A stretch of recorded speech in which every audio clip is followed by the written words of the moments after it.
Hello everyone, my name is Nikhil and welcome to the channel. आज का video again एक job update video है और ये अप्रैल के महीने का आखिरी वीडियो है। तो इस वीडियो में हम लगभग 4 नौकरियां देखेंगे जिसके टोटली अलग अलग क्वालिफिकेशन और अलग अलग रिक्वायरमेंट्स होंगी। इसमें से कुछ नौकरी ऐसी भी हैं जिसमें कोई एग्जामिनेशन नहीं है, कुछ में सिंगल है। सबको हम एक एक करके देखने वाले हैं और मैं एक लिंक भी डिस्क्रिप्शन में दे दूंगा जहां से आप सब कुछ डाउनलोड कर सकते हो जो भी इस वीडियो में डिस्कशन में करने वाला हूं। और एक बहुत और बिल्कुल फ्री सोर्स आपको बताता हूं किताबों को डाउनलोड करने का। 500 से ज्यादा बुक्स, पीडीएफ, जीके तो ऑलिव बोर्ड की तरफ से बिल्कुल ही 100% फ्री। मैं आपको लिंक डिस्क्रिप्शन में दे दूंगा। सबसे पहली लिंक वही है। और एसएससी, यूडीसी एंड एमटीएस के दोनों के एग्जामिनेशंस आपके आने वाले हैं। दोनों की जनरल अवेयरनेस की पीडीएफ आपको यहाँ पे मिल जाएंगे और यहाँ पे आपका एसएससी, एमटीएस और यूडीसी दोनों के इंग्लिश के भी प्रैक्टिस सेट के क्वेश्चंस अवेलेबल हैं। अभी आप चाहो तो डाउनलोड कर सकते हो उसको, वो भी एब्सोल्युटली फ्री। लिंक डिस्क्रिप्शन में अवेलेबल है, आप चेकआउट करो। बहुत चीज़ें वहाँ पे फ्री मिलने वाली हैं और आपको फ्री लेने के लिए अपने आपको रजिस्टर करना पड़ेगा। रजिस्टर करते ही पैसे की जरूरत नहीं है, बस अपना नाम, ईमेल एड्रेस डालना है, रजिस्टर करिए और आप सारे के सारे पीडीएफ डाउनलोड कर सकते हो। तो चलिए जॉब्स को देखना स्टार्ट करते हैं। तो सबसे पहली नौकरी को देखते हैं। सबसे पहले हमारी नौकरी है इंटेलिजेंस ब्यूरो में ACIO यानी असिस्टेंट सेंट्रल इंटेलिजेंट ऑफिसर की। ये लेवल 7 की नौकरी है, तो बहुत अच्छी नौकरी है। 60-65 हजार रुपए इसके अंदर सैलरी मिलती है। 20% एक्स्ट्रा सैलरी मिलती है इस नौकरी के अंदर आपको, सेम लेवल 7 की नौकरी से, दूसरी किसी नौकरी से। क्योंकि ये IB की नौकरी है, इंटेलिजेंस ब्यूरो की नौकरी है, तो 20% सिक्योरिटी अलाउंस अलग से इसके अंदर मिलता है। तो चलिए सबसे पहले डेट्स की बात कर लेते हैं इस फॉर्म का। तो डेट की बात करें तो 16 अप्रैल से ये फॉर्म आउट हो चुका है और 7 में इस फॉर्म को भरने का आखिरी डेट है। तो हमने देख ली डेट। अब हम आ जाते हैं एप्लीकेशन फीस के ऊपर। एप्लीकेशन फीस की बात करें तो यहाँ पर सारे की सारे फीमेल के लिए 0 रुपीज एप्लीकेशन फीस है, यानी लड़कियों को कोई पैसे नहीं देने। SC ST फिजिकली हैंडीकैप्ड को भी कोई पैसे नहीं देने, 0 रुपीज एप्लीकेशन फीस है। फीस किसके लिए है? मेल कैंडिडेट हो, लड़का होना चाहिए और जनरल और EWS का होना चाहिए। तो 100 रुपये एप्लीकेशन फीस है। फीस भी यहाँ कोई ज़्यादा नहीं है। तो ये एप्लीकेशन फीस। अब हम पोस्ट के ऊपर आ जाते हैं। देखिए यहाँ पर ना, ये जो ACIO की पोस्ट है ये पहले के ACIO से थोड़ी सी अलग है। पहले जो ACIO आता है वो ग्रेजुएट के लिए आता है और वो स्पेसिफिकली एक किसी रिक्वायरमेंट के लिए नहीं होता है। और यहाँ पर जो ये नौकरी है ये स्पेसिफिकली 2 तरीके की नौकरी के लिए है। देख लेते हैं दोनों तरीके की नौकरी। तो इसके अंदर 2 तरीके की जो नौकरी है वो है कंप्यूटर साइंस और इंफॉर्मेशन टेक्नोलॉजी इस स्ट्रीम की, और एक है इलेक्ट्रॉनिक्स एंड कम्युनिकेशन की। तो कंप्यूटर साइंस के 56 पोस्ट है यहाँ पे और इलेक्ट्रॉनिक्स एंड कम्युनिकेशन की 94 पोस्ट है। ठीक है, तो ये 2 तरीके के रिक्रूटमेंट इसके अंदर है हमारे पास। और यहाँ पर पूरे के पूरे देश में आप कहीं के भी नागरिक को आप अप्लाई कर सकते हो। कोई और एक्स्ट्रा रिक्वायरमेंट नहीं है कि इसी स्टेट के हिसाब से होगा। हाँ, इसकी पोस्टिंग पूरे देश में कहीं पे भी हो सकती है। ठीक है, तो चलिए अब हम आ जाते हैं इसके एलिजिबिलिटी क्राइटेरिया के ऊपर। तो सबसे पहले एज की बात कर लेते हैं। एज की बात करें तो 18 से 27 साल तक के लोग इस फॉर्म को अप्लाई कर सकते हैं, दोनों ही पोस्ट के लिए। और दोनों ही पोस्ट का अब हम एजुकेशन क्वालिफिकेशन भी देख लेते हैं। एजुकेशन क्वालिफिकेशन में जो सबसे मोस्ट इंपॉर्टेंट पॉइंट ये है कि आपके पास गेट का स्कोर होना चाहिए। 2020 का, 21 का, 22 का आपके पास गेट का स्कोर होना चाहिए, तो ही आप अप्लाई कर सकते हो, वरना नहीं कर सकते। 20 से पहले का गेट का स्कोर है तो वो यहाँ पे वैलिड नहीं होगा। ठीक है, और जो गेट का स्कोर है वो आपका इलेक्ट्रॉनिक्स या फिर कंप्यूटर साइंस, इन्हीं दोनों फील्ड के अंदर होना चाहिए और किसी दूसरे फील्ड का अलाउड नहीं है। दूसरा, यहाँ पे गेट के स्कोर के बाद एजुकेशन क्वालिफिकेशन देख लेते हैं। एजुकेशन क्वालिफिकेशन की यहाँ पे बात करें तो यहाँ पर बीटेक आप BE अप्लाई कर सकते हैं। किस फील्ड में? इलेक्ट्रॉनिक्स एंड इलेक्ट्रिकल्स के अंदर, टेलीकम्युनिकेशन के अंदर, इलेक्ट्रॉनिक्स एंड कम्युनिकेशन के अंदर, इलेक्ट्रिकल एंड इलेक्ट्रॉनिक्स के अंदर, या फिर IT के अंदर, या फिर कंप्यूटर साइंस के अंदर। दोनों ही पोस्ट के लिए एक ही रिक्वायरमेंट है, यही जो मैं आपको बता रहा हूँ। तो इसमें से अगर आपका किसी में भी BE या फिर बीटेक है तो अप्लाई कर सकते हो। अगर नहीं है तो अगर आपके पास मास्टर डिग्री है किसके अंदर? साइंस के अंदर, और साइंस के अंदर इलेक्ट्रॉनिक्स या फिर फिजिक्स एक सब्जेक्ट था तो आप अप्लाई कर सकते हो। अगर ऐसा आपके पास नहीं है तो आपके पास मास्टर डिग्री होनी चाहिए इलेक्ट्रॉनिक्स एंड कम्युनिकेशन के अंदर। ऐसा भी नहीं है तो कंप्यूटर साइंस में आपको मास्टर डिग्री चाहिए। ऐसा भी नहीं है तो MC चाहिए, यानी मास्टर इन कंप्यूटर एप्लीकेशन। यहाँ पर आप ध्यान दीजिए, कोई परसेंटेज की रिक्वायरमेंट नहीं है, कोई परसेंटेज आया हो कोई फर्क नहीं पड़ता। और इसके अंदर फाइनल ईयर के लोग भी अप्लाई नहीं कर सकते और इसके अंदर एक्स्ट्रा कोई भी रिक्वायरमेंट नहीं है। 33% आया हो, 39% आया हो, 99 आया हो, कोई फर्क नहीं पड़ता, सब अप्लाई कर सकते हैं। यहाँ पे गेट का स्कोर ध्यान करिए, जरूरी है। इसके अलावा पोस्ट को मेल और फीमेल दोनों अप्लाई कर सकती हैं। करस्पॉन्डेंस के स्टूडेंट भी इस फॉर्म को अप्लाई कर सकते हैं।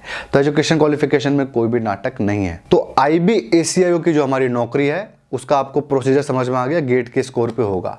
एक डाउट ये आएगा कि इंटरव्यू आखिर कहाँ होने वाला है। तो जो इंटरव्यू है वो दिल्ली में होने वाला है, सिर्फ और सिर्फ दिल्ली में होने वाला है। तो आप इस देश में कहीं से भी अप्लाई कर सकते हो, लेकिन इंटरव्यू देने के लिए आपको दिल्ली ही आना पड़ेगा। और ऐसी नौकरी जिसके अंदर कोई भी आपका एग्जामिनेशन नहीं है वो यही नौकरी है। IB ACIO के अंदर कोई भी एग्जामिनेशन नहीं है। तो आखिर सिलेक्शन कैसे करेंगे? सिलेक्शन करने का प्रोसेस इसके अंदर बहुत ही आसान है, कोई एग्जामिनेशन नहीं है। जो आपका गेट का स्कोर है ना, वो ही आपका पैमाना होगा। गेट में जैसे स्कोर आएगा उसके हिसाब से आपको इंटरव्यू में बुलाएंगे। 1000 आपका मार्क्स गेट का हो गया और 175 यानी 175 मार्क्स आपका इंटरव्यू का मिलेगा। इन दोनों को मिला के मेरिट लिस्ट बनेगी। अगर आप सिलेक्ट होते हो तो आपकी नौकरी लग जाएगी सरकारी। तो गेट का स्कोर समझ रहे हो कितना इंपॉर्टेंट है यहाँ पे। तो गेट के जो लोग एग्जामिनेशन दिए होंगे, स्कोर होगा 20, 21, 22 का। अच्छा स्कोर होगा तो डेफिनेटली आपको नौकरी मिलेगी, वो भी बिना किसी एग्जामिनेशन के। तो ये हो गया IB ACIU की डिटेल। जो भी लोग इंटरेस्टेड होंगे लिंक डिस्क्रिप्शन में अवेलेबल है, नोटिफिकेशन डाउनलोड कर सकते हैं वहां से और अप्लाई भी ऑनलाइन कर सकते हैं। तो चलिए अब हम आ जाते हैं हमारे नेक्स्ट फॉर्म के ऊपर। जो हमारा नेक्स्ट फॉर्म है वो है BIS के अंदर ग्रुप A B C के रिक्रूटमेंट। BIS मतलब ब्यूरो ऑफ इंडियन स्टैंडर्ड्स के अंदर ये बेसिकली अलग अलग तरीके की नौकरियां, यहाँ पे टोटल आपके 12 तरीके की नौकरियां हैं। तो चलिए सबसे पहले डेट्स की बात कर लेते हैं। डेट की बात करें तो 19 अप्रैल 2022 से इसका फॉर्म आउट हो चुका है। कब तक? 9 मई 2022 इस फॉर्म को भरने का आखिरी डेट है। ठीक है, ये होगी डेट की बात। अब हम आ जाते हैं एप्लीकेशन फीस के ऊपर। एप्लीकेशन फीस इसके अंदर 2 हिस्सों में डिवाइडेड है। एक असिस्टेंट डायरेक्टर की पोस्ट है, एक नौकरी है इसके अंदर। 12 अलग अलग तरीके की नौकरियों में एक तरीके की नौकरी असिस्टेंट डायरेक्टर भी है और बाकी 11 नौकरियां। तो जो असिस्टेंट डायरेक्टर की पोस्ट है उसके अंदर 800 रुपए एप्लीकेशन फीस है। किसका? सिर्फ और सिर्फ मेल, जनरल और EWS का। बाकी सबके लिए फ्री एप्लीकेशन फीस। तो किसी भी कैटेगरी की लड़की को 1 रुपए नहीं देना फीस यहाँ पे, और SC ST फिजिकली हैंडीकैप्ड को यहाँ पे 1 रुपए नहीं देना है। ठीक है, मेल हो चाहे फीमेल, SC ST का, और फीमेल को तो देना ही नहीं है। तो मेल हमको पैसा देना है किसमें? OBC, जनरल और EWS को। तो जो ये 3 कैटेगरी के मेल हैं उनको देना है 800 रुपए असिस्टेंट डायरेक्टर की पोस्ट के लिए, और बाकी सारी पोस्ट के लिए 500 रुपए देना है। और सेम उसी तरीके से बाकी सबके लिए एप्लीकेशन फीस 0 है, लड़कियों को 1 रुपए भी यहाँ पे नहीं देना है। तो ये हमने देख लिया एप्लीकेशन फीस। अब हम पोस्ट के ऊपर आ जाते हैं। पोस्ट की डिटेल्स यहाँ पे आपको बता दूं, 12 अलग अलग तरीके की नौकरियों के अलग अलग पोस्ट हैं। और जब मैं आपको पोस्ट बता रहा हूँ ना, उसी वक्त आपको एलिजिबिलिटी क्राइटेरिया का एक हिस्सा यानी कि एज, उम्र मैं आपको साथ में बताता चलूंगा कि कौन सी पोस्ट में कितनी उम्र के लोग अप्लाई कर सकते हैं। तो चलिए इसको देखना शुरू करते हैं। सबसे पहले जो हमारी नौकरी है वो है डायरेक्टर की।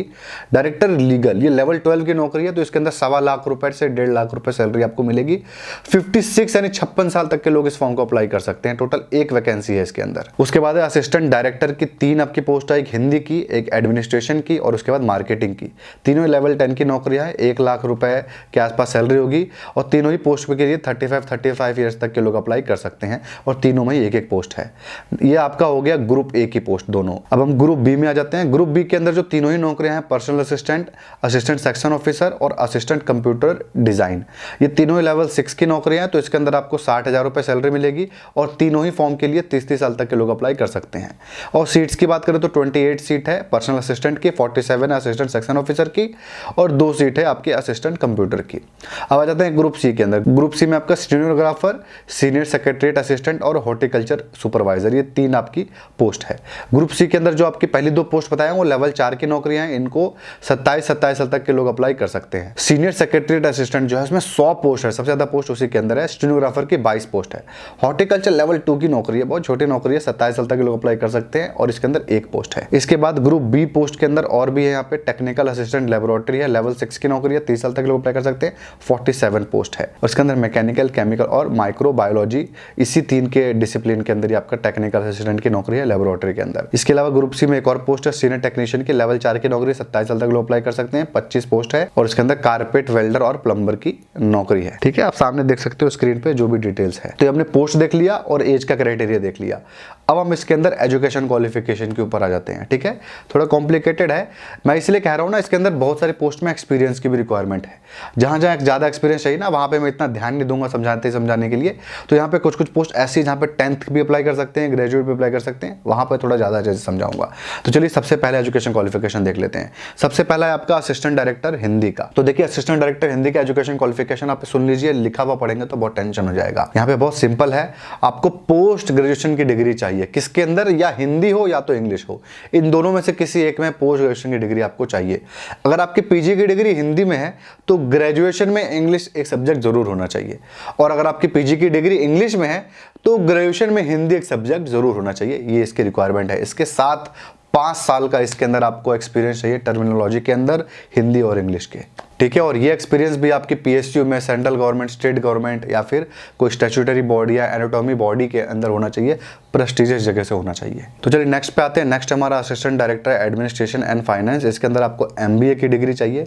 अगर आपका एमबीए या फिर पीजीडीएम होना चाहिए 2 साल वाला, और जो आपका ये एमबीए है वो एचआर यानी ह्यूमन रिसोर्स मैनेजमेंट के अंदर चाहिए। इसके साथ साथ आपको 3 साल का एक्सपीरियंस भी होना चाहिए, किसके अंदर, state, central government, union government के अंदर, और आपका या फिर कोई भी एनाटोमस बॉडी है, पब्लिक सेक्टर अंडरटेकिंग है उसके अंदर, गवर्नमेंट के अंदर ही मतलब एक्सपीरियंस चाहिए।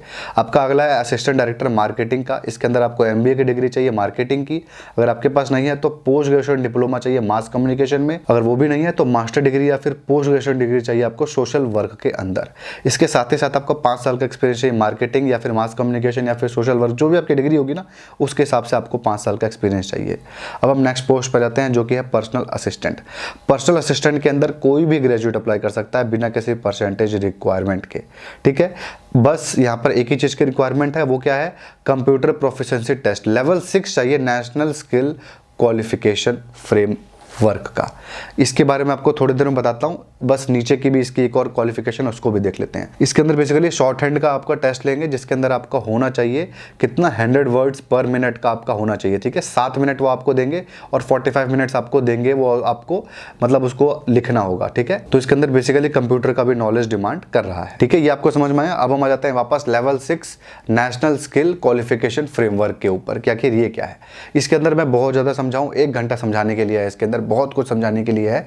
ठीक है, ये इंटरनेशनल स्टैंडर्ड के हिसाब से सेट करने के लिए लेवल 1 to 3 क्वालिफिकेशन है बेसिकली, ये वो सेट किया गया था। तो यहाँ पर मैं आपको मोटा मोटा बताता हूँ, क्योंकि इसके अंदर बहुत सारे पोस्ट के अंदर ये लिखा होगा लेवल 5 चाहिए, लेवल 6 चाहिए। तो एक बार मैं आपको बता देता हूँ कि लेवल का मतलब क्या है, मोटा मोटा मतलब क्वालिफिकेशन के हिसाब से। तो देखिए, क्वालिफिकेशन के हिसाब से पहले 3 लेवल का कोई खास मतलब नहीं है, बस जानकारी होनी चाहिए और कुछ भी नहीं चाहिए। लेवल 4 से हिसाब स्टार्ट होता है। लेवल 4 का मतलब क्या होता है, सर्टिफिकेट चाहिए 6 महीने का आपको 12th के बाद कम से कम। लेवल 5 का मतलब है आपके पास डिप्लोमा होना चाहिए 1 साल का, वो भी 12th के बाद आपका होगा तो भी काम चल जाएगा।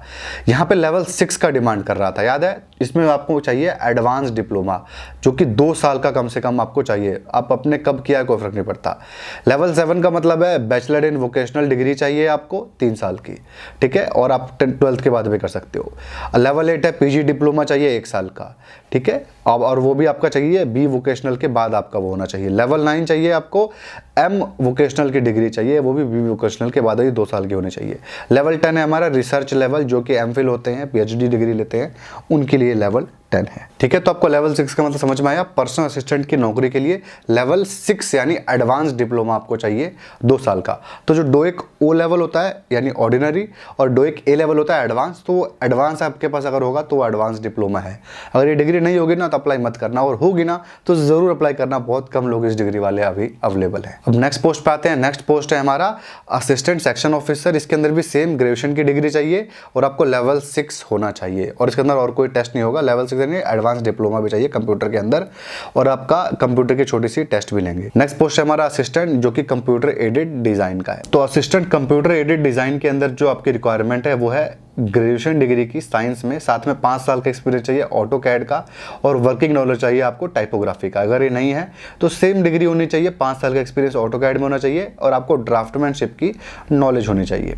ऐसा भी नहीं है तो डिप्लोमा आपको चाहिए इंजीनियरिंग के अंदर, वो भी किसमें, सिविल, मैकेनिकल, इलेक्ट्रिकल के अंदर, और अगेन 5 साल का एक्सपीरियंस चाहिए ऑटो कैड के अंदर, और ड्राफ्टमैनशिप की नॉलेज चाहिए। ठीक है, अब नेक्स्ट पोस्ट पे आते हैं जो कि है स्टेनो की। स्टेनो की पोस्ट में कोई भी ग्रेजुएट अप्लाई कर सकता है, और लेवल 5 चाहिए यानी डिप्लोमा। शॉर्ट हैंड का यहाँ पर भी आपको ये टेस्ट लेंगे। नेक्स्ट है हमारा सीनियर सेक्रेटरीट असिस्टेंट, जो कि सबसे ज़्यादा पोस्ट, 100 पोस्ट इसी के अंदर, और इसके अंदर रिक्वायरमेंट बहुत आसान है, बैचलर डिग्री चाहिए बस। ठीक है, और इसके अंदर बाकी नीचे जो चीज़ें लिखी हुई है ना वो टेस्ट होंगे बेसिकली, और कोई रिक्वायरमेंट नहीं, अप्लाई कोई भी कर सकता है। क्वालिफाइंग स्किल मतलब बेसिकली सीनियर सेक्रेटरीट असिस्टेंट में कोई भी ग्रेजुएट अप्लाई कर सकता है। टाइपिंग टेस्ट, जो भी टेस्ट होगा वो लेंगे, उसके बारे में लिखा हुआ है, और कुछ इसके बारे में मत समझिएगा कि रिक्वायरमेंट है या पहले से कोई सर्टिफिकेट चाहिए। कोई सर्टिफिकेट नहीं चाहिए, कोई भी ग्रेजुएट अप्लाई कर सकता है। इसमें जितने भी पोस्ट मैंने आपको बताइए ना, सारे के सारे पोस्ट में करस्पॉन्डेंस वाले स्टूडेंट भी अप्लाई कर सकते हैं, और कहीं पर भी परसेंटेज का कोई रिक्वायरमेंट नहीं है, और यहाँ पर भी वो रिक्वायरमेंट नहीं है। अब नेक्स्ट पोस्ट है हमारा हॉर्टिकल्चर सुपरवाइजर की, जिसके अंदर कोई भी 10th पास अप्लाई कर सकता है और कोई रिक्वायरमेंट नहीं है। और बस इस नौकरी के लिए जो नॉलेज हो उसका होना चाहिए। नेक्स्ट पोस्ट हमारा टेक्निकल असिस्टेंट लैब का। इसके अंदर आपको 3 साल का डिप्लोमा चाहिए, मैकेनिकल ब्रांच के लिए मैकेनिकल, केमिस्ट्री के लिए केमिस्ट्री, और आपका माइक्रोबायोलॉजी के अंदर ग्रेजुएशन की डिग्री चाहिए। केमिस्ट्री वाले भी आपको ग्रेजुएशन की डिग्री चाहिए, और जो आपका मैकेनिकल था उसमें डिप्लोमा काम कर जाएगा। नेक्स्ट आपका सीनियर टेक्नीशियन की 11वें नंबर की पोस्ट है। इसके अंदर कोई भी 10th पास अप्लाई कर सकता है, जिसके ITI हो, आपके electrician, fitter, carpenter, plumber, turner, welder, इन सब के अंदर। ठीक है, आपको समझ में आया? तो ये था बेसिकली सारा रिक्वायरमेंट। इसके अंदर 2 पोस्ट मैंने आपको बताया ही था कि एक 10th पास की क्लीन नौकरी मैंने आपको बता दी इसके अंदर, और एक ग्रेजुएशन की क्लीन नौकरी, मतलब नॉर्मल 10th पास भी अप्लाई कर सकते हैं और ग्रेजुएशन भी अप्लाई कर सकते हैं। सीनियर सेक्रेटरीट असिस्टेंट आपका अप्लाई करेंगे ग्रेजुएट, और हॉर्टिकल्चर पोस्ट के लिए 10th पास बच्चे अप्लाई करेंगे। ये दोनों क्लीन पोस्ट हैं यहाँ पे बिना किसी एक्स्ट्रा रिक्वायरमेंट के। तो ये हमने देख ली BISS की सारी डिटेल। ठीक है, जो भी इस फॉर्म को भरने में इंटरेस्टेड होगा, लिंक डिस्क्रिप्शन में अवेलेबल है। आप नोटिफिकेशन डाउनलोड करके और अपने डाउट क्लियर कर सकते हो, अप्लाई भी ऑनलाइन कर सकते हो। हाँ, ये भी ऑल ओवर इंडिया की आपकी रिक्रूटमेंट है। तो हो गया BIS। अब हम आ जाते हैं हमारे नेक्स्ट जॉब के ऊपर। नेक्स्ट जॉब है हमारा PNB यानी पंजाब नेशनल बैंक के अंदर स्पेशलिस्ट ऑफिसर की। चलिए सबसे पहले डेट्स देख लेते हैं। तो डेट्स की बात करें तो 22 अप्रैल को इसका फॉर्म खुलने वाला है, और 7 मई इस फॉर्म को भरने का आखिरी डेट है। और एग्जामिनेशन डेट की बात करें तो 12 जून को इसका एग्जामिनेशन है। और एप्लीकेशन फीस की बात करें तो 850 रुपए एप्लीकेशन फीस है जनरल, OBC, EWS के लिए, और SC ST फिजिकली हैंडीकैप्ड के लिए 50 रुपए एप्लीकेशन फीस है। फीमेल को यहाँ पे कोई डिस्काउंट नहीं है। तो जो ये SO की यहाँ पे पोस्ट है, इसके अंदर 3 अलग अलग पोस्ट है। चलिए देख लेते हैं किसमें कितनी पोस्ट है, और वहीं पे सैलरी की भी बात कर लेंगे। तो जो हमारी पहली इसके अंदर नौकरी है वो है मैनेजर रिस्क की, उसके बाद है मैनेजर क्रेडिट, उसके बाद सीनियर मैनेजर ट्रेजरी। जो आपकी पहली 2 है वो ग्रेड 2 की नौकरी है, और थर्ड वाली ग्रेड 3 की नौकरी है। तो रिस्क मैनेजर के लिए आपकी 40 पोस्ट है, मैनेजर क्रेडिट के लिए 100 पोस्ट है, और सीनियर मैनेजर के लिए 5 पोस्ट है। टोटल यहाँ पे आपकी 145 पोस्ट है। ठीक है, तो ये हो गई हमारी सारी पोस्ट की डिटेल्स। अब हम आ जाते हैं एलिजिबिलिटी क्राइटेरिया के ऊपर। एलिजिबिलिटी क्राइटेरिया में एज और एजुकेशन क्वालिफिकेशन एक साथ बताऊंगा आपको अलग अलग पोस्ट का। तो चलिए सबसे पहले हम देख लेते हैं हमारी मैनेजर पोस्ट के लिए, जो कि हमारा क्रेडिट डिपार्टमेंट में। इसके अंदर 25 से 35 साल तक के लोग अप्लाई कर सकते हैं। एजुकेशन क्वालिफिकेशन की बात करें तो कोई भी चार्टर्ड अकाउंटेंट जिसका फाइनल दोनों ग्रुप निकल चुका है अप्लाई कर सकता है। सेम वैसे ही आपका Indian cost and work accountant हो आप, तो भी आप अप्लाई कर सकते हो। अगर ऐसा कुछ भी नहीं हो आप, तो अगर आपने CFA क्वालिफाई कर रखा है, सारे के सारे पेपर्स, चार्टर्ड फाइनेंशियल एनालिस्ट, वो भी CFA इंस्टीट्यूट USA वाला, तो आप अप्लाई कर सकते हो। ऐसा आपके पास कुछ भी नहीं है, लेकिन आपने ग्रेजुएशन ले लिया था और ग्रेजुएशन में आपके 60% से ज़्यादा मार्क्स आए थे, और उसके बाद आपने MBA कर लिया फाइनेंस में, ठीक है, और उसके अंदर भी आपके पास 60% से ज़्यादा मार्क्स आए हैं, तो आप अप्लाई कर सकते हो। ठीक है, यहाँ पे PG डिप्लोमा वाले भी अप्लाई कर सकते हैं, लेकिन PG डिप्लोमा 2 साल का होना चाहिए। यहाँ पर आपको बता दूं कि MBA या PG डिप्लोमा आपका रेगुलर होना चाहिए, करस्पॉन्डेंस वाले अप्लाई नहीं कर सकते। ग्रेजुएशन आपका भले करस्पॉन्डेंस से हो, लेकिन ये PG डिप्लोमा MBA आपका रेगुलर होना चाहिए। इसके अलावा यहाँ पे 1 साल का आपका एक्सपीरियंस का भी रिक्वायरमेंट है। 1 साल का एक्सपीरियंस चाहिए आपको बैंक में, प्राइवेट हो चाहे पब्लिक हो, नेशनलाइज होना चाहिए, बस इसके अलावा कोई रिक्वायरमेंट नहीं है। नेक्स्ट पोस्ट है हमारा मैनेजर रिस्क की। एक्चुअली इसके अंदर सारे पोस्ट में ना एक ही जैसी क्वालिफिकेशन है। इसके अंदर भी CA चाहिए, CWA चाहिए, ठीक है, नहीं हो तो आपका चार्टर्ड फाइनेंशियल एनालिस्ट होना चाहिए, और अगर नहीं हो तो आपने ग्रेजुएशन किया हुआ है 60% मार्क्स के साथ, और उसके साथ आपने MBA किया हुआ है। MBA आपने किस में किया है? आपका फाइनेंस में, और उसके अंदर भी 60% से ज़्यादा मार्क्स होना चाहिए, तो आप अप्लाई कर सकते हो। यहाँ पर एक डिग्री और बढ़ जाती है, वो है आपकी, अगर आपने मास्टर डिग्री लिया हुआ है मैथमेटिक्स में, स्टैट्स में या फिर इकोनॉमिक्स में, वो भी 60% से ज़्यादा मार्क्स के साथ, तो भी अप्लाई कर सकते हो। तो ग्रेजुएशन में 60 और MBA तो किया नहीं है आपने, लेकिन मास्टर डिग्री ली है मैथ के अंदर, स्टैट्स के अंदर 60% से ज़्यादा मार्क्स के साथ, तो आप अप्लाई कर सकते हो। ठीक है, इसके अलावा और 2 ऑप्शन यहाँ पे हैं, ये भी आपके पास नहीं है, तो सर्टिफिकेट आपको चाहिए किसमें? फाइनेंशियल रिस्क मैनेजमेंट के अंदर, वो भी global association of risk management जो प्रोफेशन है बेसिकली, उसी के अंदर। और इसके अलावा आपको 1 साल का एक्सपीरियंस चाहिए क्रेडिट रिस्क और फॉरेक्स के अंदर, ये भी बेसिकली आपको बैंकिंग सेक्टर के अंदर ही एक्सपीरियंस चाहिए।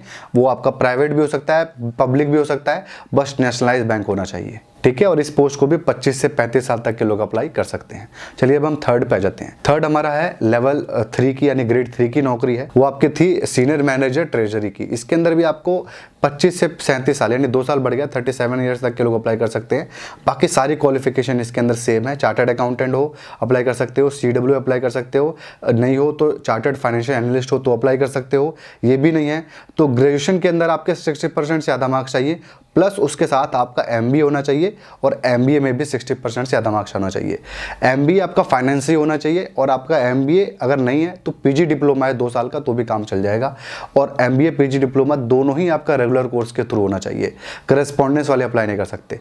आपकी ग्रेजुएशन भले करस्पॉन्डेंस से हुई हो, लेकिन आपका MBA या फिर PG डिप्लोमा आपको करस्पॉन्डेंस से नहीं होना चाहिए, और इसके अलावा और कोई यहाँ पे एक्स्ट्रा रिक्वायरमेंट नहीं है। और जैसे ऊपर की पोस्ट में 1 साल का एक्सपीरियंस था, यहाँ पर 3 साल का एक्सपीरियंस है। बहुत स्पेसिफिकली नहीं बताया गया है, बेसिकली टीम लीडर की तरह उसको एक्सपीरियंस होना चाहिए। तो ये हो गई PNB SO की सारी डिटेल्स। इसके सिलेक्शन प्रोसेस के बारे में आपको बता दूं तो यहाँ पे बस एक सिंगल एग्जामिनेशन है, जिसके अंदर आपको 1-2 टॉपिक के टेस्ट लेंगे और आपका प्रोफेशनल नॉलेज का एक टेस्ट होगा 50 मार्क्स का। इसके अलावा कोई मेंस नहीं है और कुछ बड़ा एग्जामिनेशन नहीं है, बहुत छोटे लेवल पे आपका एग्जामिनेशन लेने वाले हैं। तो जो भी लोग इस फॉर्म में इंटरेस्टेड होंगे, लिंक डिस्क्रिप्शन में अवेलेबल है, आप नोटिफिकेशन भी डाउनलोड कर सकते हो, अप्लाई भी ऑनलाइन कर सकते हो। तो चलिए अब हम आ जाते हैं हमारे नेक्स्ट फॉर्म के ऊपर। नेक्स्ट फॉर्म है हमारा सुप्रीम कोर्ट के अंदर जूनियर ट्रांसलेटर की पोस्ट। तो सबसे पहले डेट्स की बात कर लेते हैं। तो डेट की बात करें तो 18 अप्रैल को इसका फॉर्म आउट हो चुका है और 14 मई को इस फॉर्म को भरने का आखिरी डेट है। अब इसकी एप्लीकेशन फीस की बात करें तो जनरल OBC EWS के लिए 500 रुपये एप्लीकेशन फीस है, और SC ST फिजिकली हैंडीकैप्ड के लिए यहाँ पे 250 रुपये एप्लीकेशन फीस है, और फीमेल भी इसी हिसाब से कैटेगरी के हिसाब से बतेंगी, और उनके लिए कोई स्पेशल यहाँ पे डिस्काउंट नहीं है। तो ये हो गई एप्लीकेशन फीस। अब हम पोस्ट के ऊपर आ जाते हैं। आपको नाम से पता चल रहा होगा जूनियर ट्रांसलेटर की जॉब है, तो बेसिकली ट्रांसलेशन का यहाँ पे काम है, और क्वालिफिकेशन भी उसी के हिसाब से है। तो यहाँ पे बेसिकली 13 अलग अलग लैंग्वेजेस के ट्रांसलेटर की रिक्वायरमेंट है, और 13 में से 12 जो हैं उसके अंदर 2-2 पोस्ट है। 13वीं जो नेपाली भाषा है उसके अंदर सिर्फ और सिर्फ एक ही पोस्ट की रिक्वायरमेंट है। आप स्क्रीन पे देख सकते हो चाहो तो जितनी भी भाषा यहाँ पे आसामी, बंगाली, तेलुगु, गुजराती, उर्दू, मराठी, तमिल, कन्नड़, मलयालम, मणिपुरी, उड़िया और पंजाबी, ये बेसिकली सारे पोस्ट है जिनकी ट्रांसलेटर की ये रिक्वायरमेंट है। ठीक है, अब हम एलिजिबिलिटी क्राइटेरिया की बात कर लेते हैं। एलिजिबिलिटी क्राइटेरिया की बात करें तो सबसे पहले एज की बताऊं तो बात तो 18 से 32 साल तक के लोग इस फॉर्म को अप्लाई कर सकते हैं, यानी 18 से 32। अब हम एजुकेशन क्वालिफिकेशन पे आ जाते हैं। एजुकेशन क्वालिफिकेशन पे यहाँ पर ना सारा का सारा 13 के 13 नौकरियों का एजुकेशन क्वालिफिकेशन का पैटर्न बिल्कुल ही सेम है। एक का बताऊंगा, बाकी का उसी हिसाब से समझ जाना। तो यहाँ पर जो आपको एजुकेशन क्वालिफिकेशन चाहिए वो चाहिए आपको एक ग्रेजुएशन डिग्री, जिसके अंदर ग्रेजुएशन में आपको इंग्लिश एक सब्जेक्ट कंपलसरी होना चाहिए 13 के 13 पोस्ट के लिए, और इंग्लिश के साथ जिस आप भाषा के लिए अप्लाई कर रहे होगे वो भी एक सब्जेक्ट होना चाहिए।